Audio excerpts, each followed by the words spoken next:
കൂടി വരവായി. സാക്ഷി ടിവിയുടെ എല്ലാ പ്രേക്ഷകർക്കും ചടയമംഗലം പോലീസിൻ്റെ ഹൃദ്യമായ ഓണാശംസകൾ നേരുന്നു. വീണ്ടും ഒരു ഓണക്കാലം കൂടി, 2024 ഓണം.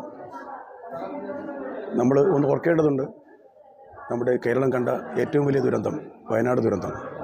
ആ ദുരന്തത്തിൽ അച്ഛനും അമ്മയും എല്ലാവരും നഷ്ടപ്പെട്ട മക്കൾ കഴിയുന്ന ക്യാമ്പുകളിൽ കഴിയുന്ന ആ മക്കളെ ഓർത്തുകൊണ്ട്, ഒരു കുടുംബത്തിലെ എല്ലാവരെയും നഷ്ടപ്പെട്ട് ഒരു തണലായി നിന്ന ഒരു ചെറുപ്പക്കാരൻ അയാളെയും നഷ്ടപ്പെട്ട ശ്രുതി എന്ന പെൺകുട്ടിയെ ഓർത്തുകൊണ്ട് എല്ലാവർക്കും, നമ്മുടെ ഈ സാക്ഷി ടി വിയുടെ എല്ലാ പ്രേക്ഷകർക്കും, ഈ ചടയമംഗലം പരിധിയിലെ എല്ലാ എൻ്റെ പ്രിയ സുഹൃത്തുക്കൾക്കും എൻ്റെ സ്വന്തം പേരിലും ചടയമംഗലം പോലീസിൻ്റെ പേരിലും എല്ലാവിധ ഐശ്വര്യം നിറഞ്ഞ, സമ്പൽ സമൃദ്ധിയുടെ, സ്നേഹം നിറഞ്ഞ ഓണാശംസകൾ നേരുന്നു.